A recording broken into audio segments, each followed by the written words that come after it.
Hola, espero que estén bien. Hoy vamos a ver uno de los últimos temas de la asignatura, que es la disolución y la liquidación de sociedades.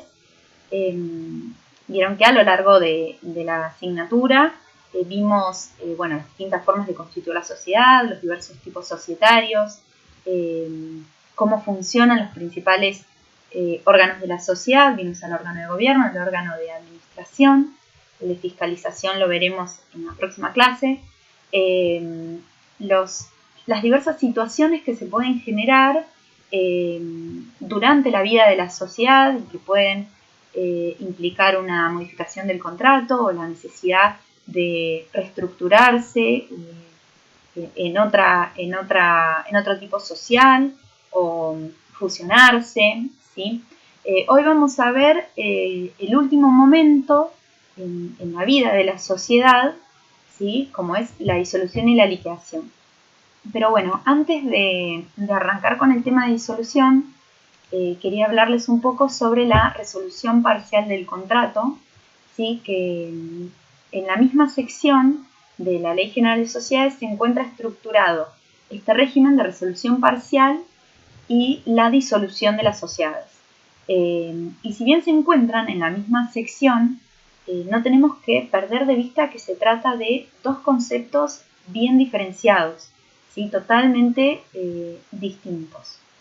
En lo que respecta a la resolución parcial del contrato, una de las definiciones que me parece que es clara es la que nos dice que puede entenderse a la resolución parcial del contrato de sociedad como un procedimiento encaminado a no disolver el contrato plurilateral entre todos los otorgantes, limitando su acción a disolver el vínculo de uno o de varios socios en particular, pero continuando la vigencia de tal contrato plurilateral entre los demás.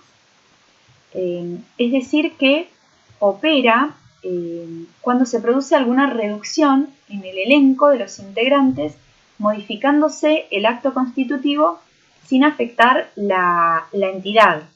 ¿Sí? Es decir, que se va a extinguir el vínculo que une a uno de los socios con la sociedad, pero no se va a ver afectada la personalidad jurídica de la sociedad no se disuelve, no se liquida, ni tampoco se van a ver afectados el resto de los vínculos del ente con los otros socios, ¿sí? Por eso es que hablamos de resolución del contrato social, no de la sociedad, sino hablamos de resolución de la sociedad, ya que la sociedad no podría resolverse parcialmente.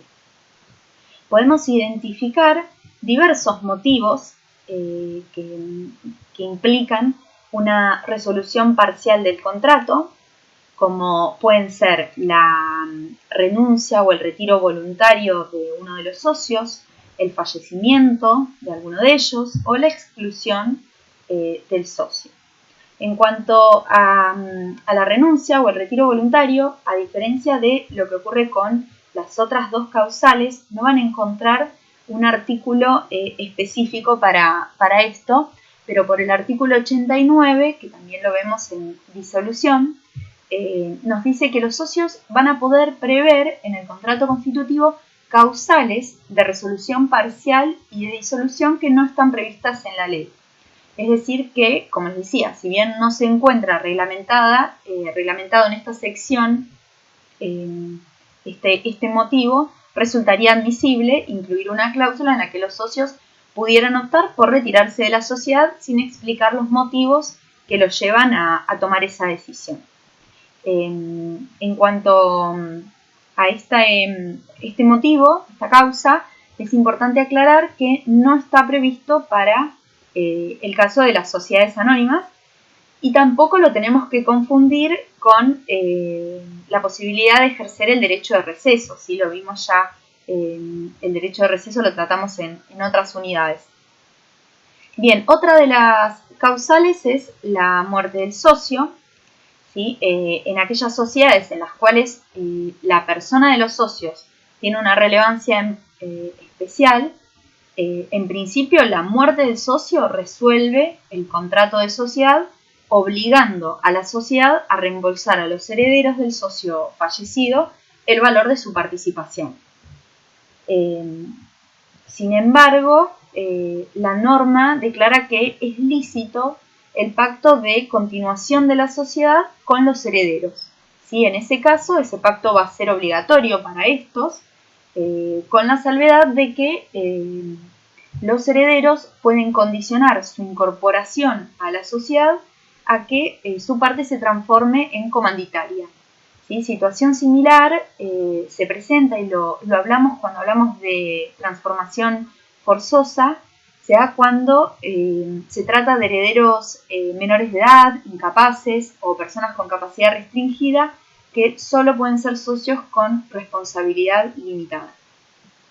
Y si bien este artículo, el artículo 90, se refiere a sociedades colectivas, sociedades en comandita simple, capital industria, también nos dice y de participación. Pero bueno, recuerden que estas no se encuentran en la Ley General de Sociedades, si el artículo 361 fue derogado, pero bueno, al momento de modificar la ley, con la unificación del Código Civil y Comercial, han quedado algunos artículos sin adecuarlos a estos cambios.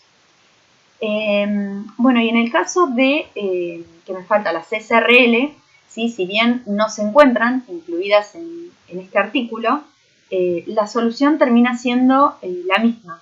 ¿Sí? Nos vamos a remitir al artículo 155, del cual ya hablamos cuando vimos el tema de cesión de cuotas, ¿sí? Y en el cual se contempla que si el contrato prevé la incorporación de los herederos, ese pacto va a ser obligatorio tanto para la sociedad como para los herederos, y bueno, haciéndose efectiva su incorporación cuando se acrediten el carácter de tales, ¿sí? O sea, en la declaratoria de herederos, y ante la ausencia de cláusula contractual expresa, la muerte del socio va a resolver parcialmente el contrato de la sociedad.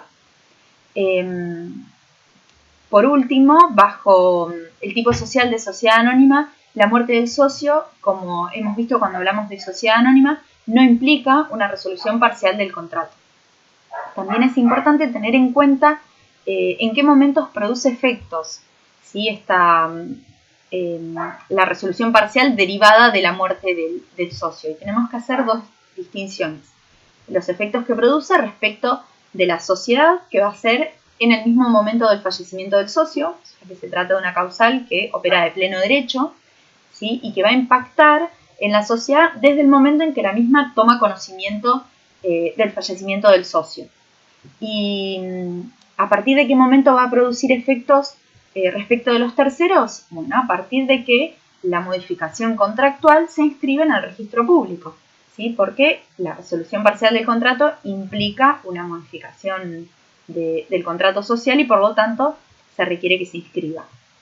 Y por último, en cuanto a la forma de liquidar la parte social, en los casos de resolución parcial por muerte de un socio no hay una norma específica, pero la doctrina ha recurrido a aplicar el mismo régimen de evaluación que rige para el supuesto de exclusión del socio, ¿sí? Que lo vamos a ver a continuación. Bien, como les decía, el último motivo de resolución parcial puede ser la exclusión de uno de los socios. Si en este caso la sociedad, frente a la inconducta del socio o frente a una situación que afecta al socio y que no le va a permitir dar cumplimiento a sus obligaciones, resuelve que el mismo sea separado de la sociedad, ¿sí? Se va a disponer la resolución parcial del contrato de sociedad y se le va a liquidar la parte correspondiente a su participación social. Esta es una sanción que castiga un comportamiento o una situación que afecta al socio y que lleva justamente a producir una incompatibilidad que hace que no pueda continuar como parte integrante de la sociedad. ¿Sí? Se trata de una separación del socio contra su voluntad o por lo menos sin su consentimiento. Por eso es que decimos que no lo debemos confundir con el derecho de receso, ¿sí?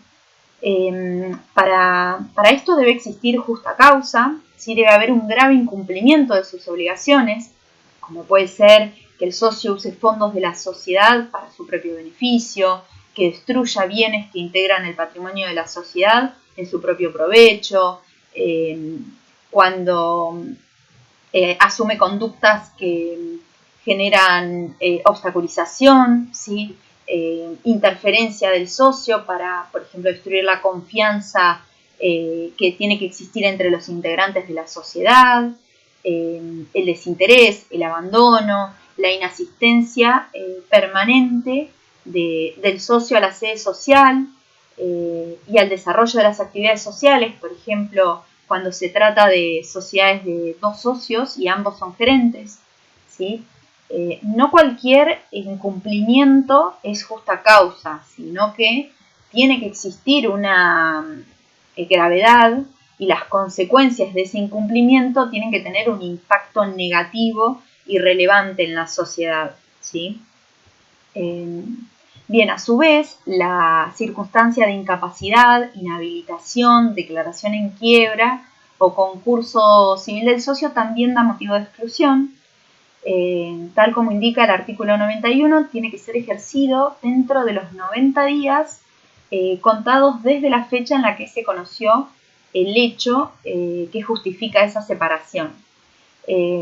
Corresponde que sea llevado a cabo adelante por la sociedad, si esto se conoce como la acción social de exclusión, va a ser ejercida por el representante legal de la sociedad o quien designen el resto de los socios, ¿sí? En el caso de que, por ejemplo, al que se quiera excluir es al representante de la sociedad, que también es socio, bueno, corresponde que se designe otra persona para que la pueda llevar adelante.